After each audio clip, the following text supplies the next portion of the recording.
I am Abul Hussain, Assistant Professor, Department of Philosophy, Patharkandi College, Patharkandi, Karimganj, Assam. Being a participant of Faculty Induction Program, Batch 8 under Aligarh Muslim University, I am going to start my seminar presentation in Food for Thought on the topic The Philosophy of Indian Constitution. As we know, preamble is the main pillar of a constitution. So, before going to discuss my topic, first of all, we should have to know what is preamble.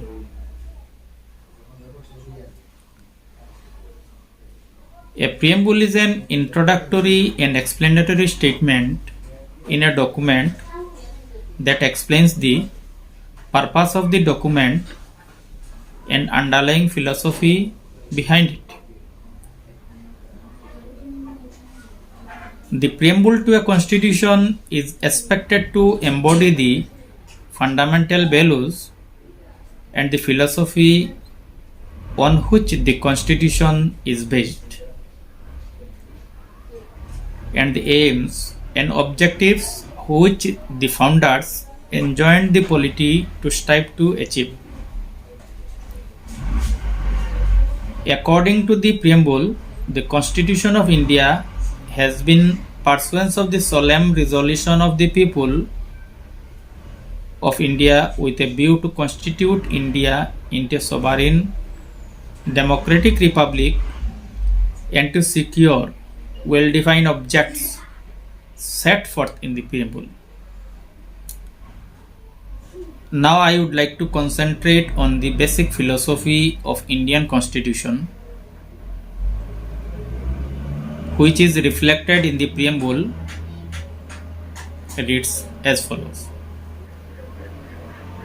On the 26th day of November 1949, our Constituent Assembly do hereby adopt, enact, and give to ourselves the Constitution of India. The rest of the Constitution came into force on the 26th day of January 1950.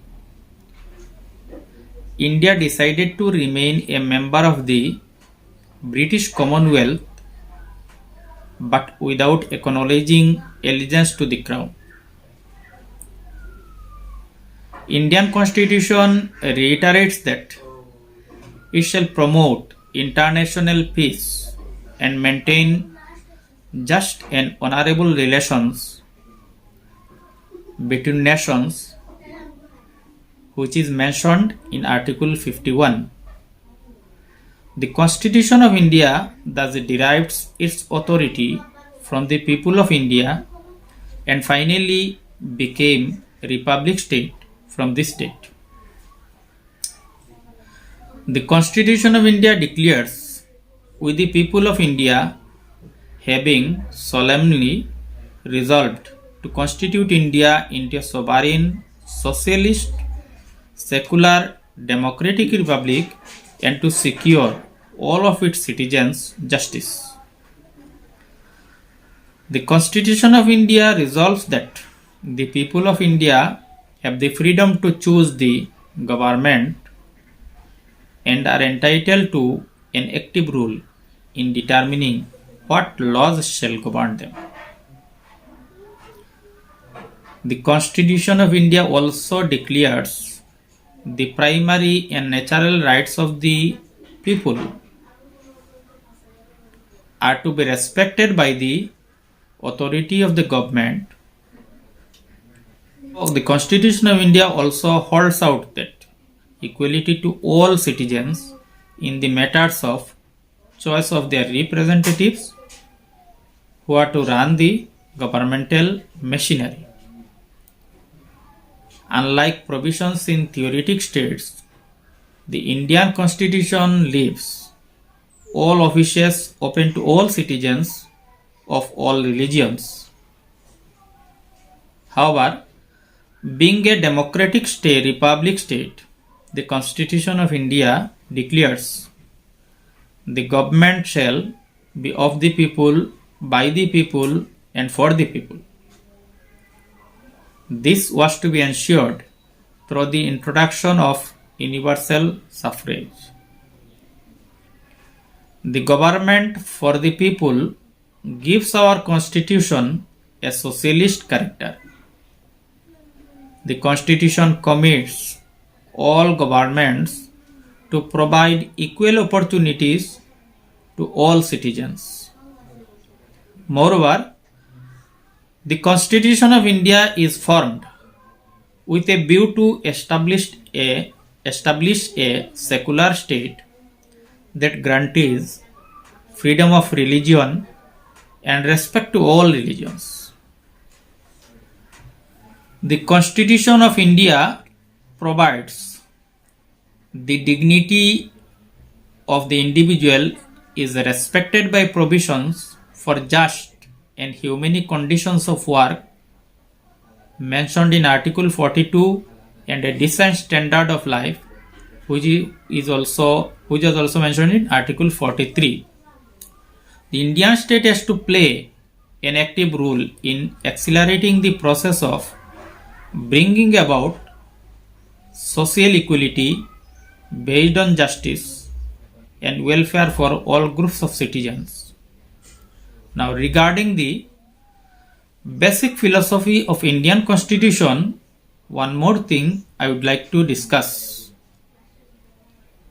which is the objectives of the Indian Constitution and the importance of the objectives. The objectives of the Indian Constitution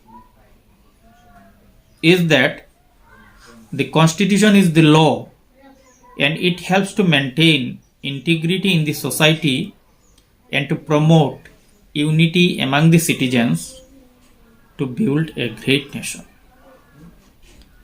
The main objectives of the Indian Constitution is to promote harmony throughout the nation. The factors that helps in achieving this objective are as follows. The first factor that helps in achieving the objectives of Indian Constitution is justice. It is necessary to maintain order in society that is promised through various provisions of fundamental rights and directive principles of state policy provided by the Constitution of India. It comprises three elements, which is social, economic, and political. Social justice means that the Constitution wants to create a society without a discrimination on any grounds like caste, creed, gender, religion, etc. Economic justice means no discrimination can be caused by people on the basis of their wealth, income, and economic status. Every person must be paid equal for an equal position, and all people must get opportunities to earn for their living. Political justice means all the people have an equal, free, and fair right without any discrimination to participate in political opportunities. The second factor that helps in achieving the objectives of the Indian Constitution is equality. It means no section of society has any special privileges and all the people have given equal opportunities for everything without any discriminations. Everyone is equal before the law. The third factor that helps in achieving the objectives of the Indian Constitution is liberty. It means freedom for the people to choose their way of life, have political views and behavior in society. But it does not mean freedom to do anything. A person can do anything but in the limit set by the law. The fourth factor helps in achieving the objectives of the Indian Constitution is fraternity. It means a feeling of brotherhood and an emotional attachment with the country and all the people. It helps to promote dignity and unity in the nation. Now I shall try to focus on the importance of the objectives of Indian Constitution. It provides a way of life.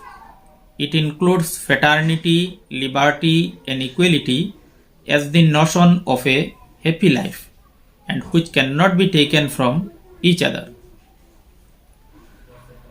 Liberty cannot be divorced from equality, and equality also cannot be divorced from liberty, nor can liberty and equality be divorced from fraternity. Again, without equality, liberty would produce the supremacy of the few over the many, and equality without liberty would kill individual initiative.